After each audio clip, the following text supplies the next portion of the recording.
Kuzuzampo, and welcome back to our podcast, Mindful Journeys Caring for International Students. Today is our second episode of our first season, hosted by Sonam Benjo and the co-host Dr. Sonam Palden. Last time we had we said that the podcast would be on a multi-language, like dual language, Songkha and English la. So I never do Daria and Zumbechola Tebera Nalema Chembe Pinis Junila. The Tanja Jutuzumbe Dariki Nayangachigi is not scripted. So I never do whatever we speak from here, it's all Ngachigi own experience, and then we are sharing our experience so that it will reach out to more people who are actually experiencing those transformations and all. And for today's episode, I'll start with a passage here. Adaptation is a profound process. It means you use all your capacities, your intelligence, your creativity, and your emotions. And culture shock is often a sense of dislocation and the fear that what is true of your home country may no longer be true at all when you reach to a different country. So with that one, today's episode is more focused on the shift from your own home country to a new place. And we have with us Tandin Wangmo. She has just been here in Australia from Bhutan less than a year. So no better guest that we could have than Tandin herself. Thank you so much for joining us. Firstly, thank you so much for having me on your show. My name is Tandin Wangmo and I'm from Bhutan, and I'm currently pursuing my Master's in Health Administration, Policy and Leadership at Murdoch University. Yes. And I'm a very passionate singer, and I have done at least like more than 20 songs, original songs. Back in Bhutan, and I have two upcoming songs as well. And yeah, that's it. Okay, I have actually listened to few of your songs, and we also did one project together recently. So we are looking forward to your new the two songs that you're releasing soon.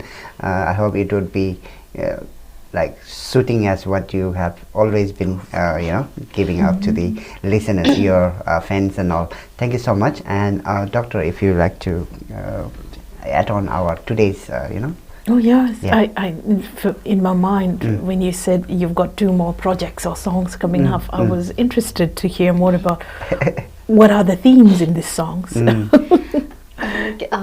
Till now, all the songs that I've done, they are like melody kind of songs. Like I'm not very much into fast and upbeat songs because normally my voice, like it's a high-pitched voice, and it goes well with songs which are melody and which are slow, romantic. So it's a romantic song, and it is composed by my brother himself.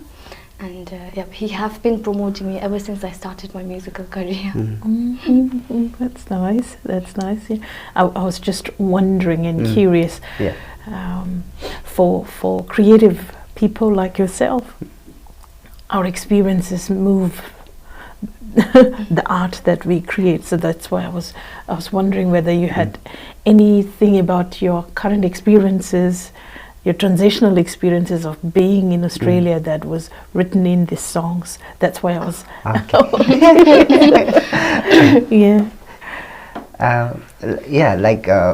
Dr. Sonam has mentioned, like we want to, like in near future we want to hear songs that the transitioning from Bhutan to a different country. So we really want to hear those kind of songs, and it would really go with our show as well.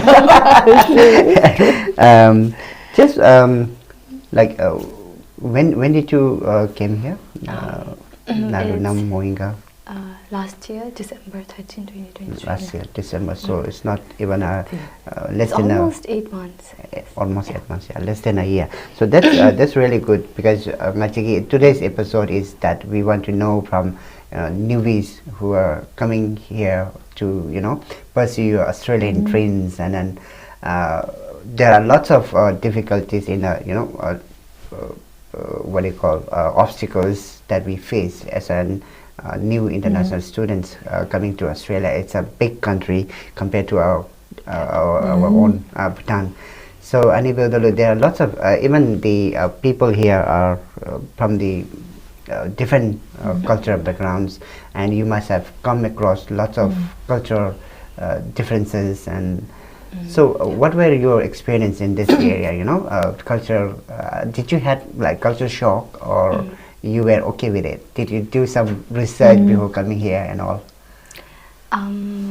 My first impression of Australia was, a mixture of admiration and excitement. Nice. And it's such a vast country, and the modern infrastructure, they immediately caught my attention, because but in Bhutan, it's a very small country, a compact country with a traditional setting. So here everything was very overwhelming. And even in college, during my first lecture, everyone, they stand out, they stood for their own voice. Nice. Whereas in Bhutan, what we normally do is that the students, we don't argue with our teachers or lecturer. Right. But here, if you feel something is wrong, they definitely voice out and make sure that they are heard. So, but I'm a kind of person who is very introverted, and it was quite overwhelming for someone like me, because I never, even if I feel something is wrong, I would be staying quiet and making sure that no one noticed me. So it was quite overwhelming when I reached here, and attending all the lectures and attending those social gatherings and all. They would engage in friendly conversation, whereas in Bhutan we even when we have this conversation, we try to keep it as formal as possible. But here, it's they are very straightforward, and with mixture of friendly banters, and it was quite. I did felt quite out of place, and True. it was definitely something very new for me. Yeah, you can call your lecturer with the names. Yeah. Like in Bhutan, we can't, right? Leve. And That's how we were brought up, and then that's our culture. So we must not forget that as well while we are here, because I know Bhutanese are very soft-hearted, and then also we come from we are brought up in such a way that we respect our elders, and we treat youngest one with the affection and love, and then someone who is similar to your age and all, so you get along very well with them. So that is what Bhutanese are, so that one we should continue keeping it more. Yeah, it certainly is a hierarchical society, like many traditional societies around the world, where the education system, even the workplace, you spoke about in your, it's top down. So you speak only when you're spoken to, or when you're called, and then you're told and given sets of instructions. Over here, it's called spoon feeding, which is not done. So there's a lot of move towards equality, equal societies, the notion of collaboration. So yes, I think we've been through this education system, and now I teach into it, and it's a constant struggle, I suppose, for me, both as a learner and as a teacher, to balance. I think it's the balance of playing and performing a confident worker or a confident student. So if there's an Asian usually sitting in a class, necessarily they don't speak, you expressed. And teachers who do not understand the context would see you as not being confident, potentially. It's changing now, Yes. but you as a student struggling with that about, okay, what am I going to do here? I'm feeling a bit shy here. How do I show up? Do I show up? So negotiating how you can be, I'm sure, must have been a journey. Like, when doctor said like you are also a student and then you are also now teaching, so do you felt like, you know, ngaji I'll just ask you a question because I felt it is important because ngaji Bhutan ki concept dan nagi concept is totally different with the Lumula. Did you had difficulty taking in like your students calling you by name? No. I had difficulty calling my teachers by name. Oh, okay. Yeah. When I first arrived, and I didn't call him by name till I was in my teachers by name till I was in my final year, because something would just get right here, you know. So after I got to the final year, I started calling them by names. I stayed in touch with them for a long time. By then I knew it was a norm. So when I returned again as a student, I called them by name, and then I got called by name. So it's fine. And I also now appreciate not just Bhutanese. There are certain European countries where they don't call their teachers by name. So I get called doctor, or I get called miss or madam. So I think it's being aware that these are cultural. So with that one, in our first episode we had ABPI's president, and we discussed about, you know, the help and then the support ABPI provide to the community when they first arrive here. So apart from ABPI, I don't know if ABPI had ever had a, you know, opportunity to give you guys orientation or not, but did you have someone, you know, when you first came here to support you and you know, to navigate through the culture and then the things that starting from, you know, getting your smart rider card and all? Did you have someone to help you out? Yeah, it's my family and my partner. They have been with me ever since the first day in university. So like I said, like I don't have much friends, and like even when I attend classes in my university, I'm just alone, and I'm okay with that. Like I'm not, you know, sharing that, you know, I'm alone and you know, sharing my sadness. Not that. Like I'm just, you know, brought up this way, so I don't have much friends. So my family, they have been always with me. So like Sir said, starting from getting the transport card to getting the phones, getting the SIM card, everything was done by my family. And on the first day of like orientation day, my parents, I mean my family, they went with me in university, and they waited for me like 2 hours. So yeah. How nice. Yeah, so I wish I had someone like that when I first came here. So it's my family, they have been with me all the time. That's really good. It's fortunate that you had someone else already here, you know, who have been through, and then they know the, you know, processes, and then they were there to help you out. That's really good. Did you personally feel like disconnected from, you know, kind of our culture, the Nagidi Susudu Vatimushani Bedalu? Did you feel a little bit disconnected, or even, you know, had some anxiety, you know, what should I do? What is expected and what should I not do and all? Okay, like not really. But then like one time I was traveling in by train. So I was all alone, and I was, you know, confused where to go, okay, the directions. Like I didn't know that my way towards home is the train that go towards Mandura side, I mean Butler side. So I didn't know that, and I was so confused and I was so worried, and even, you know, like I started calling my partner and my family. And but then somehow I managed to overcome that, and now I'm okay with traveling alone. I can go in bus alone, I can travel alone, so I'm okay with that. Like I've eventually started, you know, I've overcome these challenges. Going back to that, if I may, yes, please.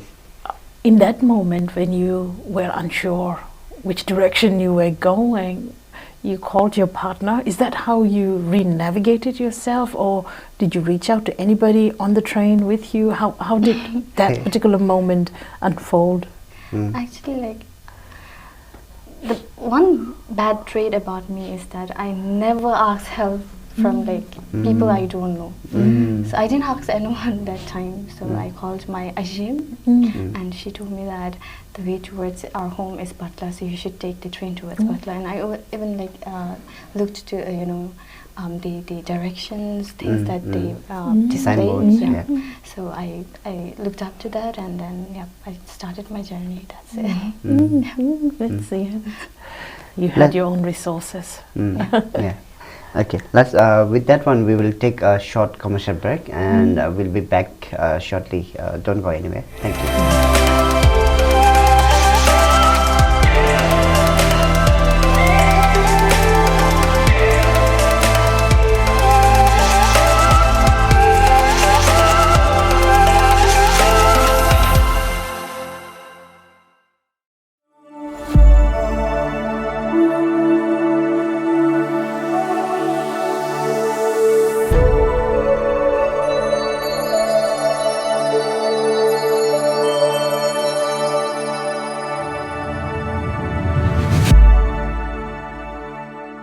Welcome back after short commercial break, and just to let you know, this episode is sponsored by Bodhi 5 ECPF, and it's powered by CB Media. Thank you so much for that. And yeah, coming back to our guest Tandin here. So Tandingi, I think you had a pretty good experience because you had support system was really good for you, and it's not same for everyone else. There is always this expectation of how Australia would be like. You watch it on TikTok, there are versions people bring to you from social work, social media, all of that, and then your own excitement towards it, I suppose. Was there anything else that surprised you, you know, in this last 8 months of your stay here, about Australia and how you yourself was relating to that surprise?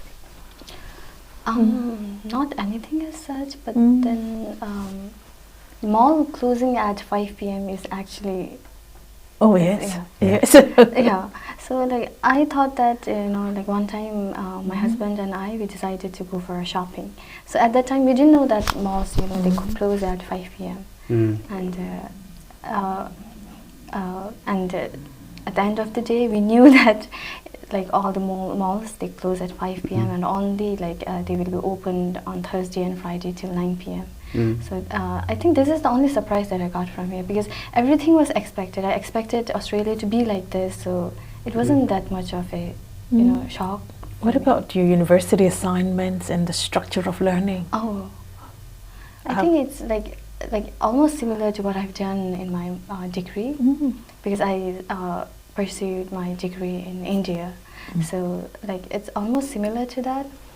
But then one thing surprised me is that they have this open book test here in the university. So we don't do that. We have done all you know, exams that I've done were closed book exam, and here compared to my bachelor's degree, you know, time, it's quite lenient here. It's not very much strict. And that just to, you know, say that open book thing is a trap here, you know. I feel like that because back in home, if you are doing a closed book exam, you have to read, and then you have to know what you are supposed to be writing, right? And then when you come here and then see like the teacher say, okay, it's open book, you can bring your books, your notes and everything, and then you rely on that one. And then later on, while you are in exam, you will be browsing through, and then you get confused. So that happens to me.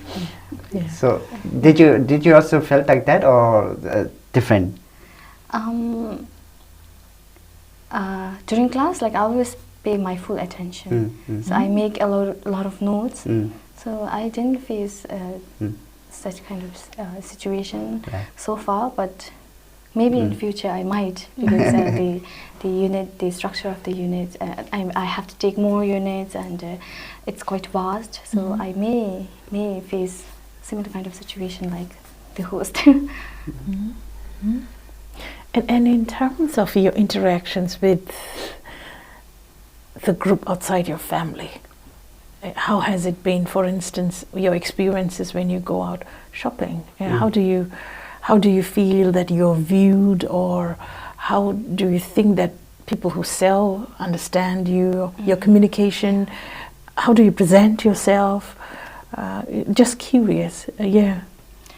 One very best thing about people here in Australia is they're very friendly, and they're very welcoming.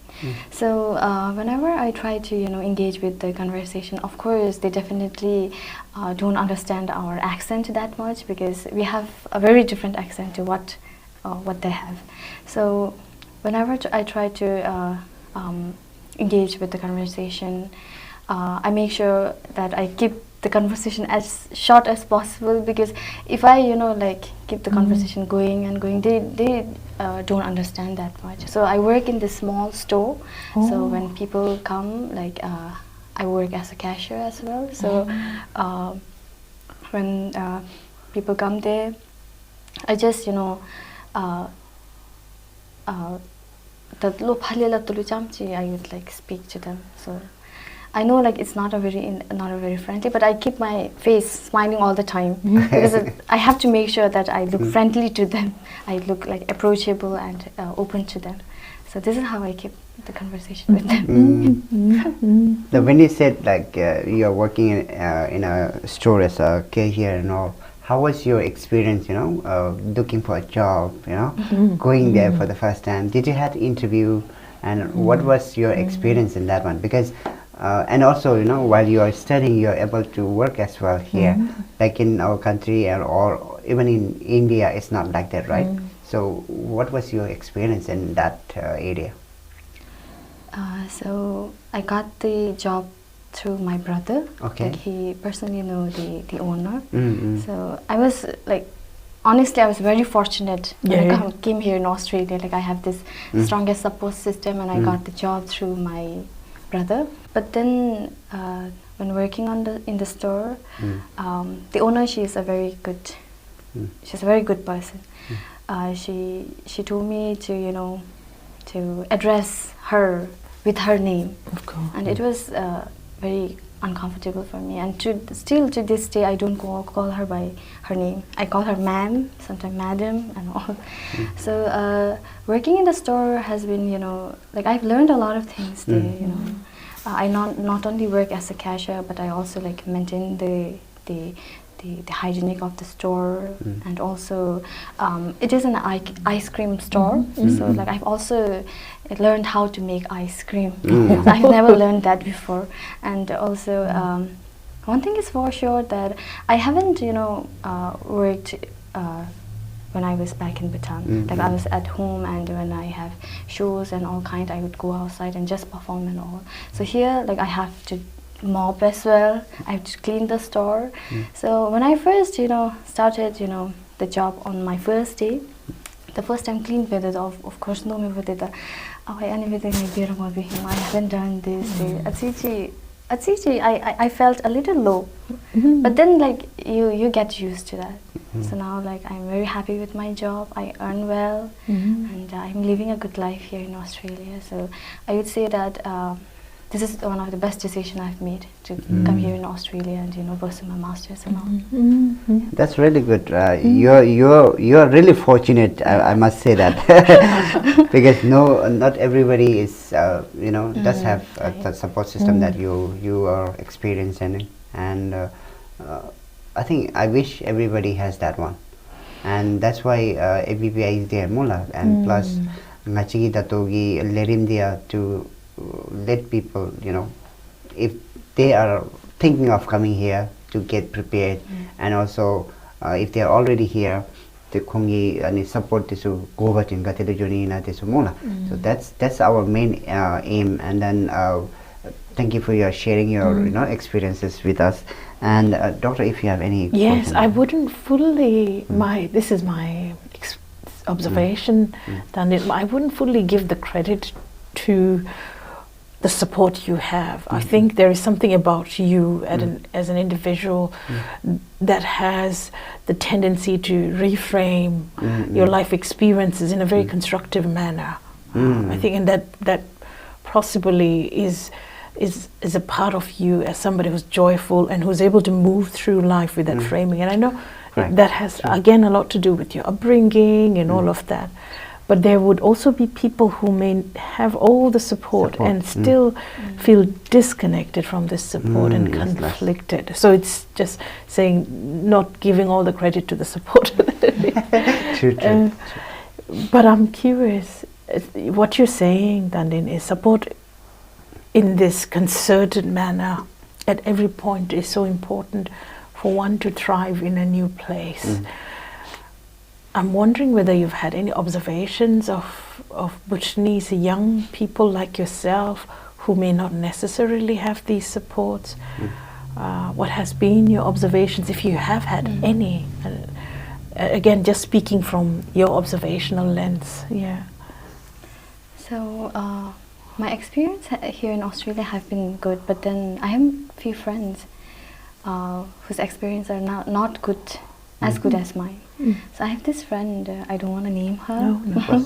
So she's all alone here. Like all her family is back in Bhutan, and she's all alone here. And I don't know how she is, coping with all those stress, and you have like pressure from the academic side. You have pressure from your work. You have to pay your bills, and I don't know how she is, I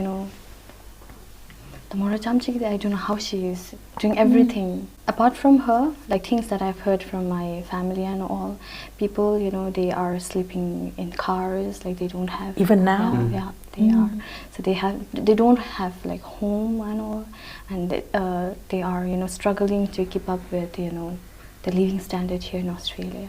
So I definitely feel, so bad for these people, because I was very fortunate in Australia home, like I haven't struggled that much. So these people, the Bhutan, they had everything, and the life there is very peaceful, more harmonious. But here, suddenly and very transit it's quite, I'd say it's hagi lounge, but like they are Bhutanese, and we're more like a family, and Bhutan, like it's such a small country. So these are the observations that I have made after reaching in Australia. So yeah. I suppose what I would add to that is there are quite a lot of people who have responsibility back home as well. So you're working to send and support money back home. That adds another level of stress. Yes. Yeah, I mean, I came on scholarship, and still I felt quite torn. Sometimes when I felt like I needed to be more responsible, sending things home. So I can't imagine doing it, working, paying, and sending money back home. So it's kudos to people who are able to do that. Let's before we get so emotional, we will take a commercial break for a while, and then we'll be break.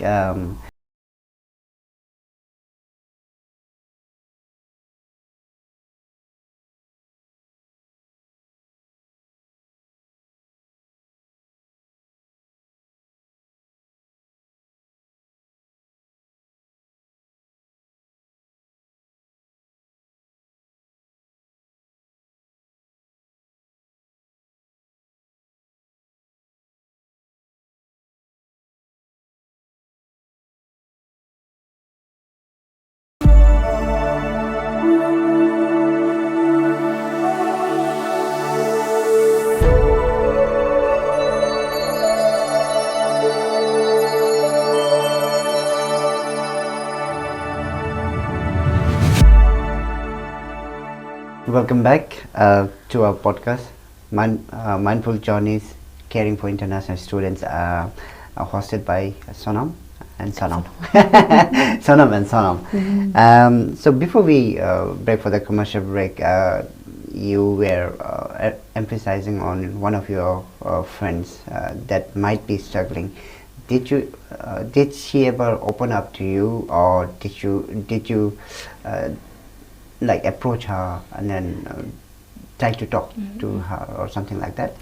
Yeah, I did so many times. Like, I'm the the one to start the conversation. She would never text me. She didn't even tell me that she's coming here in Australia.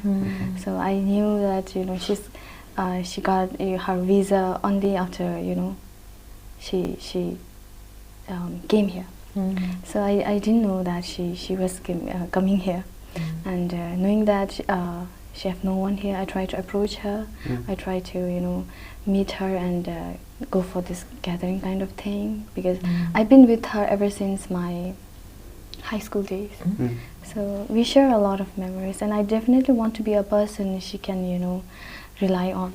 There would be lots of people not sharing their problems and all. So for those ones, I think you should reach out and then talk to your friends, family, whoever you feel comfortable with, or even like Dr. earlier said that social media is a platform, as a communication platform, so you can use that one as well. So there are lots of avenues these days to go to, so I think you should take advantage of that. And then I would come in a little, Sonam. Yes. One is to say not should but could, because it's I think not it would be people's choices. Yes, of course. But I think when we say social media is a platform, I think as much as it is a platform, we have a responsibility. So it's got ripple impacts. So to reach out responsibly is what I would say, because when we do things using social media, we know very well it has impacts on all the viewers and listeners. Yes, of course. So I think I would be extra cautious and not, and it also depending on what merits one can gain at the end. Yes. And I think this program is not just about exploring problems or talking about. It's also about exploring journeys. Yes. Like Dandin, like yours is a journey where we could explore that aspect of resilience that's already there in you, and then that's probably in the way you're looking at life. Yes, you've got support. So it's also about exploring success of young people like yourselves whose complexities are shaped differently or are less. Yeah. True. So and also to quickly say, it's not about you just talking about someone. I think it's about you speaking your concern for someone. And I think what I'm hearing you say, Dandin, which Sonam summed up, is also if we are concerned about someone, particularly someone we know, reach out to them. It is I think it's important to reach out, to check on them again. It's a complicated life to be here. I think each one of us are so time poor, and not just time poor, very often money poor as well. So, and the help, it's hard to know how to assist, but you can always make a phone call and check. The others are complicated. I think it's difficult when somebody calls you asking for a huge sum of support which you are not able to give. That's a different complexity. So I'm sure that my friend might watch this podcast. So I want to let her know that you can always reach out to me, and know that I'm always there for you. And if you need help, if you need emotional support, I'm always there for you. That's really nice of you. Before we, it's almost time for the wrap for this episode. But before that one, I would like to, want to know from you. Doctor has said that you are being really resilient, and then you have that, all the credits, other than the social support, that you could take it on. So how does that, that resilience comes into you, Kadeve? I know that you have been going out Hema Pichaya Chikatanamu, India Nalu, so you might have learned from there. But when you first forget about Australia, when you first went to India for your studies, how did you feel? Yeah, like I went through a lot of emotional breakdown. When That's where you got your culture shocks. Definitely. So I cried. I even, started having all sort of thoughts, and there is this one thought that would always come to my mind, saying that you're not enough, you're not worth it, you should give up. And at that time, my friends, they're also busy with their own life, right? And I don't want to blame them, but I honestly didn't get much of a support from them as a friend. So I was all alone, and the only person, I did my bachelor's degree in forensic science. So the only Bhutanese girl that was taking forensic science at that time was me. And it was so hard to engage with those people. Of course they were very friendly, but then I felt, I feel more comfortable with people who are, from Bhutan, especially who are my friends. So it was so hard to reach out to a friend, who are from India and from other states as well.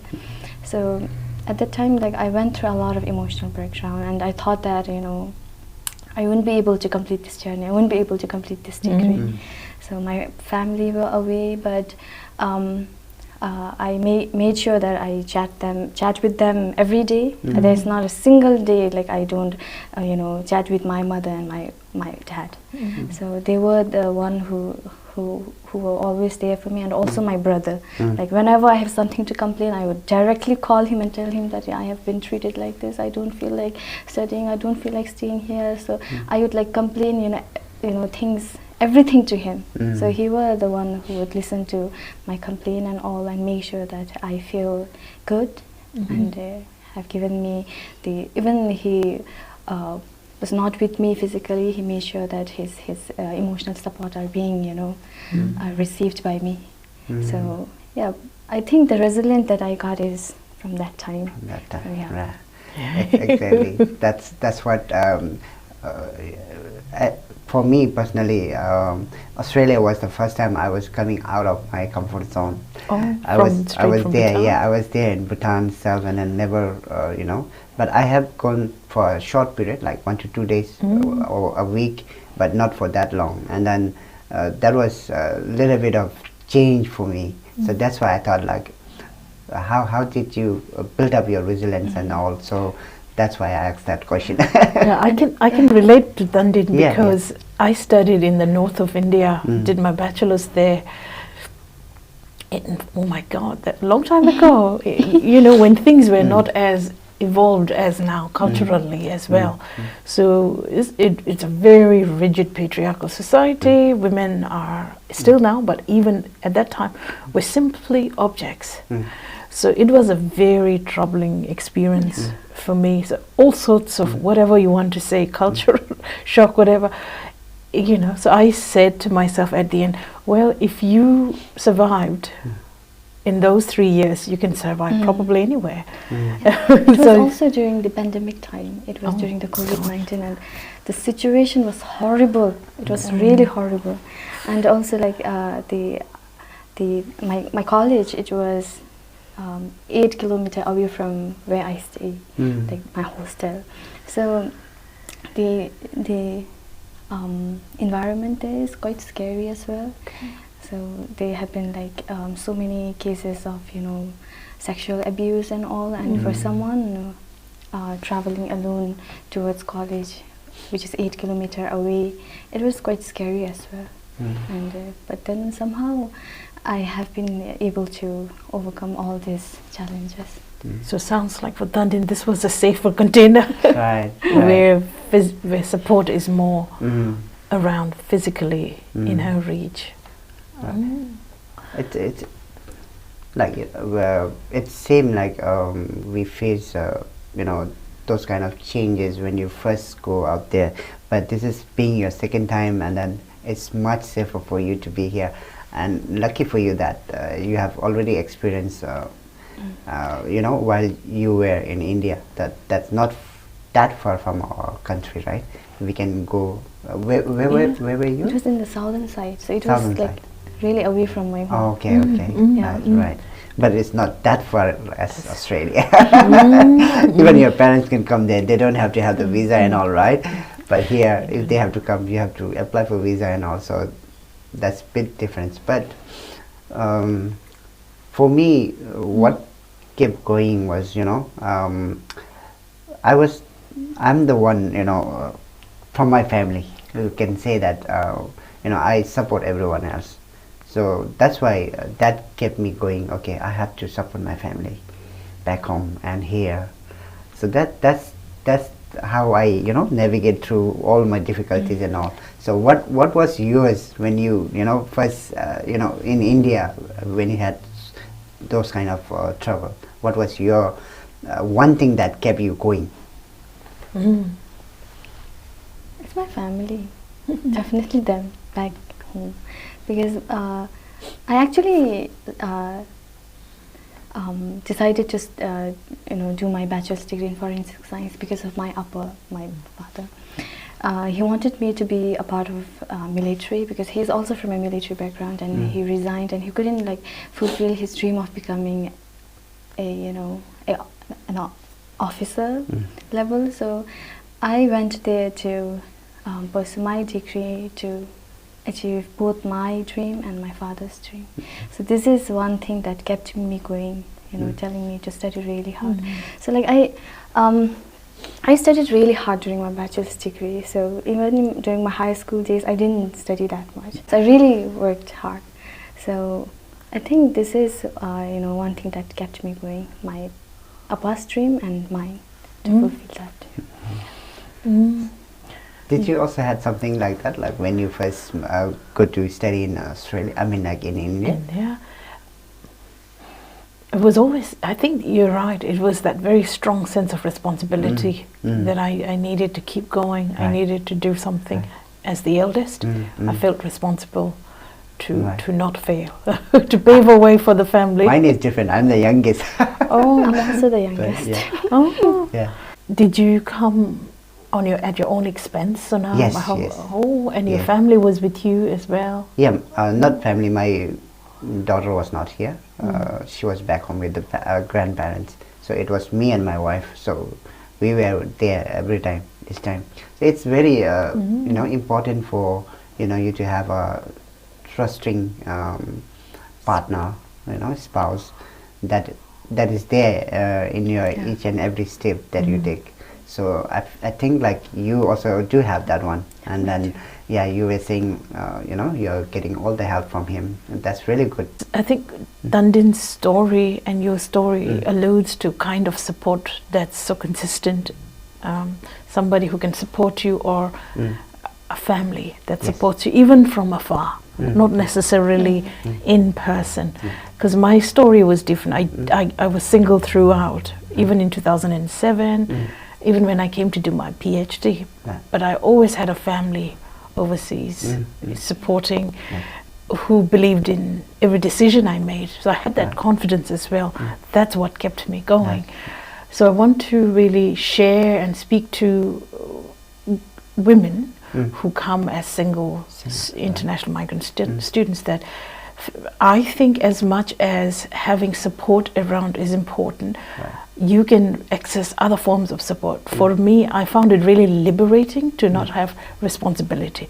So I could just work and study and then go to the gym as I liked. You know, I had my own schedule, which was not bound by, if I wanted to, I would go and meet the Botany Circle, but I also had very good support of lecturers who were Anglo-Australians, also friends. So I think that was an opportunity to grow when I had this multiple support and the liberty to branch out. Yeah. So I just wanted to add that. Thank you so much for sharing. Okay, before we wrap up our this second episode, I'd like to thank you for you know, joining us today. And you know, you must have been busy, but then you took up the time, and then thank you so much for that. Before we wrap up, would you like to share something? anything that might help international students or anybody that's watching our podcast. Okay, so this message would be to all the international students here. I know that things could be really tough once you reach here, and I want to give out some coping mechanism for the culture shock that you might be feeling. So make sure that you stay, open-minded and curious all the time, and try to embrace different cultures that you encounter instead of just resisting it. And also, always be curious of different experience that you will experience here, and also have this willingness to learn, and make sure that you reach out to people, professional people, if you need help. And self-care is very important. You come first. Make sure that you take care of your health. Make sure that you physically and emotionally take care of your health, because you're important, and you are the one who will be facing all those new experiences and going through a lot. So you gotta be physically and emotionally strong to overcome that. So. Yeah. Or sometimes it's okay not to be strong as well. You can let go. Meaning, it's okay to feel like crying. It's forget to feel like you're now, coming into pieces. Because when you do that, it's you becoming anew again. Right. And it's about allowing that. And culture shock doesn't stop here. I know there are so many theories. There are at least 5 dominant theories. The first one, the 4-stage theory, is a helpful one, where there's the honeymoon phase, you're excited, you're elated, and then there is the frustration, and then there's the adjustment, and then there's this acceptance. Right. It's only a theory, but the most recent theory is very relevant to all of us, because now we're traveling, it's a transnational identity to say, some of us, we want to move to America, some of us, we go back to Bhutan.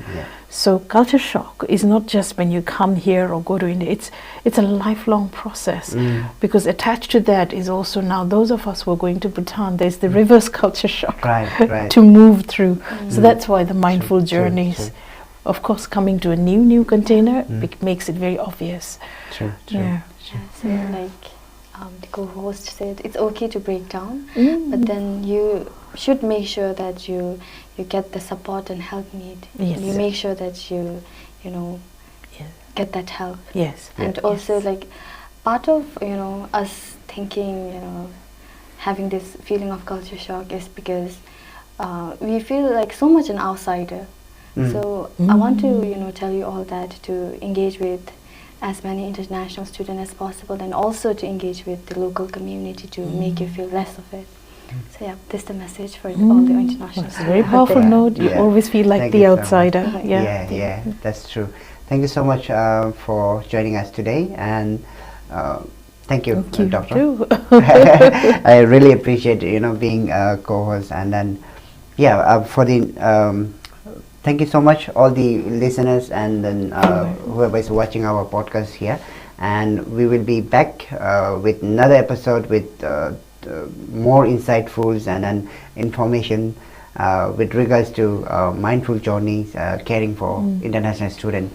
So we all been through this one. So let's be mindful. Yes, be mindful as we travel. Yes, as we travel. Thank you so much. On our journeys. Thank you so much, and see you next time. Thank you.